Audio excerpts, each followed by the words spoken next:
Good morning and welcome to the show. We're broadcasting live from Altus, Oklahoma in our studios here at Television Studio PARK. Hello, Dr. Hargis. Our first topic this morning focuses on the 5 types of social power. The first is legitimate power, where the power comes from being appointed to a position of authority rests on a central figure. The second is coercive power, which is the ability and authority to punish people for whatever reason. And if you've read my papers in my first class with you, or even in this class, and not just my papers, but even my discussion posts, you know I am well acquainted with that one. The third is reward power. This entails the ability to give people things that they might want or take away things they might want, and I have experienced that. I've seen others experience that as well. The fourth is expert power, the power to influence through sharing knowledge, information, or expertise. And finally, the fifth is referent power, the ability to influence others through charisma and personal acceptance.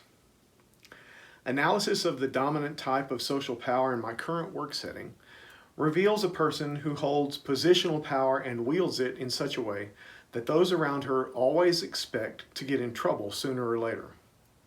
Our facility has cameras in every room and hallway, supposedly for our safety.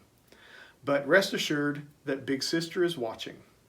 Not for those moments that you're really getting it right, but for the more frequently seen moments you're getting it wrong according to her unspoken desires or her micromanagement, very outspoken design for your personal classroom. These behaviors classify this mutt in the vernacular of our book as a person with coercive power, reward power to take things away, and legitimate power, what I call positional power. The title Alpha Dog threw me for a loop at first. I had to reread the chapter to understand this was being presented as a good title and representative of something positive. My mental picture of the Alpha Dog was that of a domineering barker of orders to be followed to the nth degree, not a leader of leaders. So it was revelatory when I finally completed and read the entire chapter. But according to Casulo, Alpha dogs communicate through body language, possess good communication style, and are highly influential. They are leaders in a position of authority and are leaders who are most credible. They are those who drive high-value performance consistently. Expertise, credibility with peers, and consistent high-level results are the primary indicators of an alpha dog. This is someone who is capable of driving the economic value while having the most significant positive impact on the people in the organization, and could be someone besides the CEO, or in my case, could be someone besides the principal. There are some alpha dogs in our organization that are not positionally alpha dogs. They have no title, but they certainly lead by example, because I personally believe we are all leading, and we lead by the example we lay forth in front of people. It's not what I say, it's what I do. Well, it is a combination of what you say and what you do, but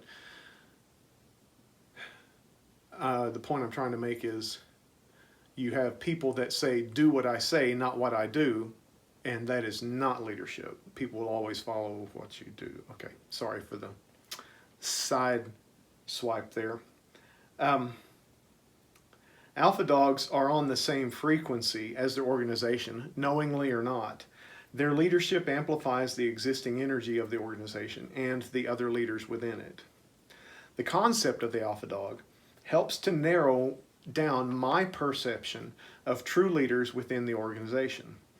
The mutt in our organization uses rhetoric such as, you must be scaffolding, you must use differentiation, it is imperative that you must do, and then the famous write-ups will follow if you don't. So she influences the direction of meetings by brashly stating one of her mistruths, weighing down teachers with accusations in group fashion and browbeating diatribes. The delivery of such strong statements literally terminate further discussion and turn the direction of the meeting downward. Seen that personally. I think you've read that, but there was one day where everybody was trying their best to get all of the materials we needed in order because we were going to have to teach school virtually again, and the boys were going to be staying on unit and we would be teaching via Microsoft Teams. People were getting together paperwork and all kinds of stuff, and she let it be known virtually that she was very disappointed in everyone's performance. And then I got onto our Teams chat that everyone's a part of and complimented everybody and talked about how I saw them all hit the ground running, and I appreciate everybody helping each other and getting things together. And she later that afternoon called me into her office to chew me out for complimenting people for doing things she did not see any evidence of them doing. So yeah, that's the kind of downward spiral I'm talking about. This contra behavior is extremely countercultural. Ideally, the alpha dog would be introspective, protecting her credibility vigorously through inspecting what she expected prior to delivery of those expectations. Casulo warns to beware of those who speak in absolutes. And she is not an introspective person according to the evidence I've seen over the last 6 years. She's more of an example to me of what I don't want to be. So, and she very often speaks in absolutes. The mutt fails to be self-reflective first and to own responsibility before blaming others, is more concerned with individual or political power rather than with the greater good of the organization, and refuses to accept and admit mistakes. I have never heard this lady apologize. She has implied that she made a mistake, but she has never admitted a mistake, and she has never once apologized for the way she's treated her teachers, her subordinates.